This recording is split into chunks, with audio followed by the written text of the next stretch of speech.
I found out my disabled cousin has been living alone in a broken down house with no electricity, no records, and no clue that the world had moved on without him after his mom passed away. Posted by you/Jimmy's cousin. The whole situation is a huge mess, so I'll have to describe it in detail. Apologies for the wall of text. This is about my cousin, let's call him Jimmy.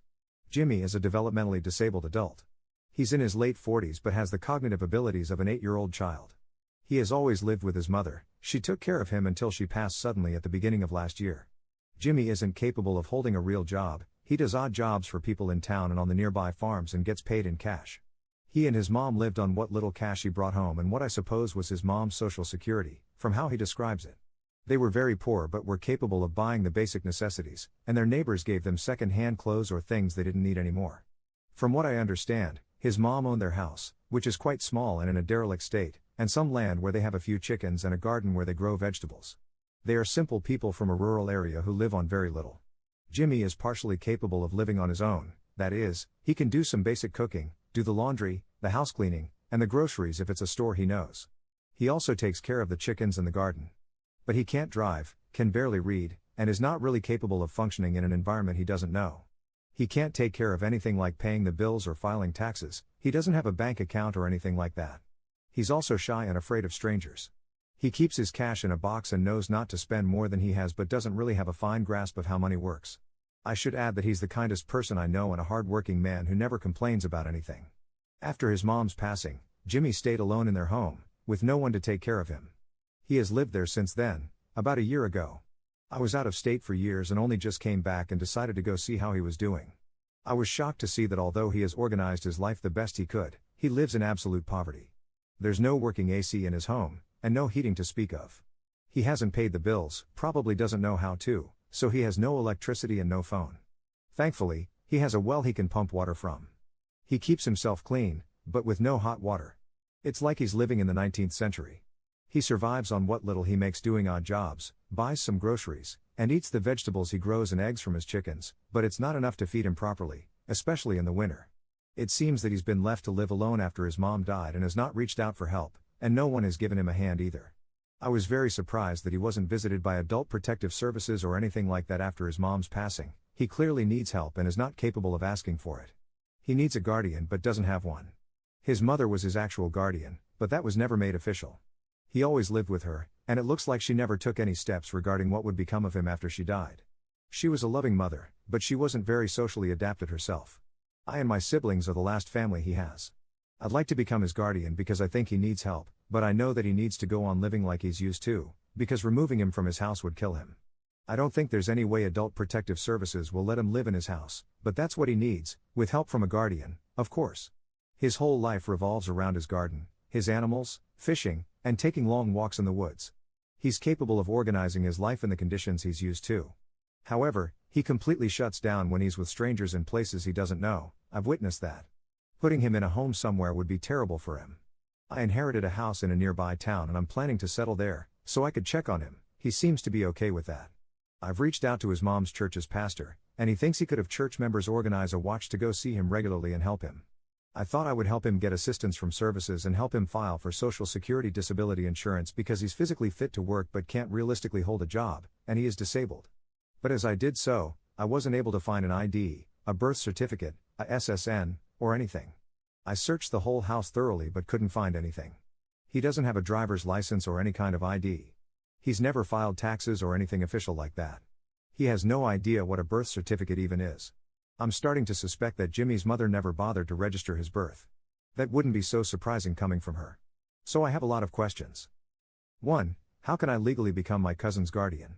2. How do I proceed to find if he has a birth certificate somewhere in a legal existence? 3. If he doesn't, how can he be registered? 4. What services can a disabled adult in his situation receive? 5. Jimmy's mom owned their house, so I suppose he automatically inherited it as her next of kin. However, I couldn't find a copy of a deed in the house. Where could I get that? And how do I make sure that Jimmy becomes the rightful owner of his house and can stay in it? It would be a nightmare for him if he had to leave his land. Also, we're in Oklahoma. Top/relevant comments. Commenter.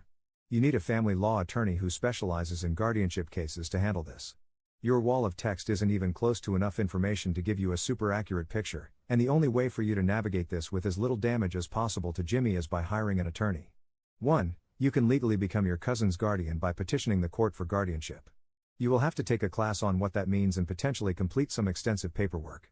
Sadly, there will be no easy way to accomplish this, as Jimmy will have to be evaluated for guardianship, because he likely was never formally assigned a guardian by the state.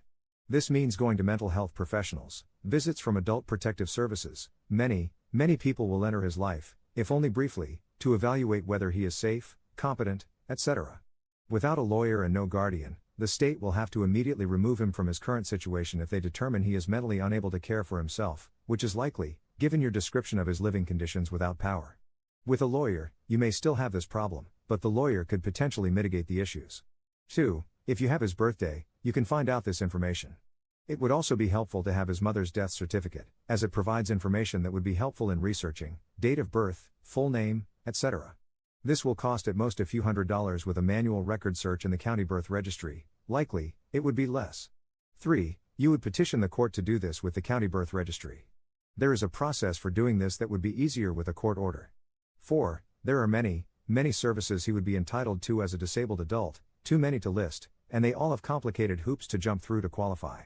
5. Start with the property appraiser's office to get the information the county has on the property. This will allow you to do a title/deed search with county records. As a guardian, you could put the house into probate as the agent of the sole heir and get it transferred to him. All this is to say that while Jimmy may enjoy living in his own little world, you need to seriously understand that, societally, this is viewed very negatively.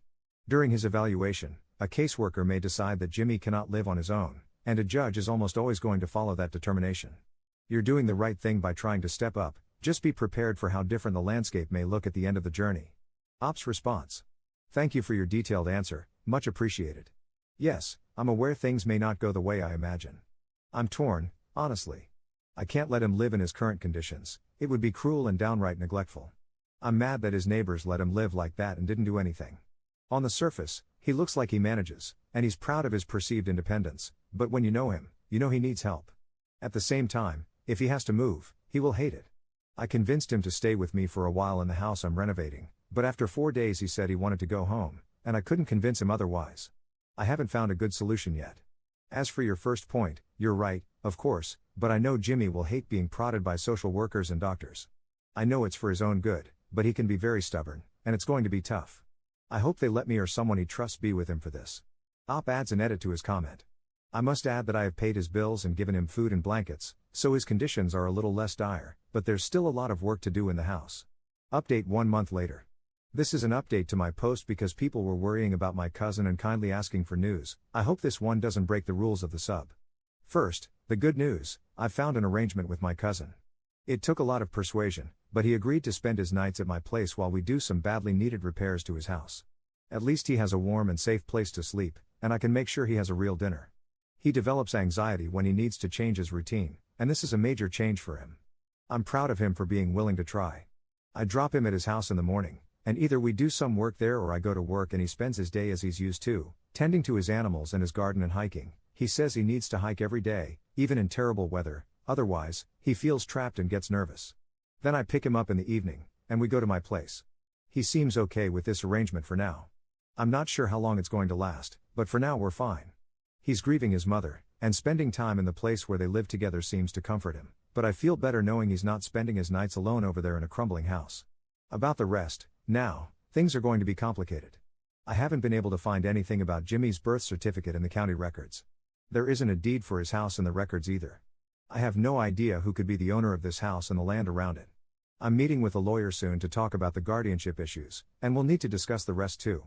I really hope that trying to become his guardian officially isn't going to do more harm than good, and that he won't end up losing his house or being forced to live somewhere else against his will. I'm afraid this is going to be an uphill battle, but I'm ready. Second update 9 months later. First of all, warm thanks to all the people who checked on us. I'm here to share good news. I finally got guardianship of my cousin after a hearing with a judge. It was a tedious process with lots of paperwork, but it worked in the end. I hired a lawyer who was very helpful. Jimmy and I received visits from social services and doctors to evaluate him. Jimmy was not really happy with this, as talking to people he doesn't know gives him anxiety, but he did his best. He was formally evaluated for his disability, which had not been done since he was a kid.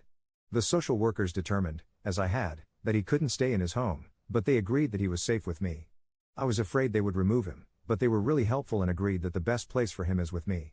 He will also be receiving services from the state, which will be a good thing, especially for his access to health care. We finished renovating a room with a bathroom and a little kitchen for him in my house. This way, he lives with me but has privacy when he wants to be alone. He worked hard with me on this project, and we're both quite happy with the result. He seems to have accepted that he couldn't spend his nights at his house anymore. We built a chicken coop and brought his chickens to my property. It was quite the fun transporting 11 chickens in a pickup truck. He has also started to do some gardening, and he helps me around the house. The house I'm renovating was in a very poor state, so there's no shortage of work to be done.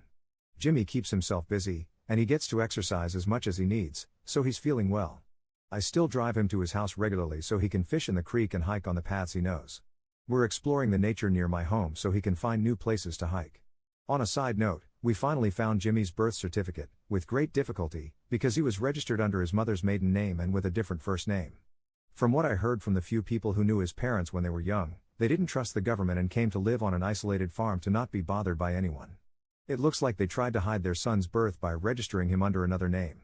It might have looked like a good idea at the time, but it certainly didn't help us. Anyway, I'm quite pleased with the way the situation turned out. Jimmy now has a safe place to stay and someone to take care of him, and he looks happy with his new life.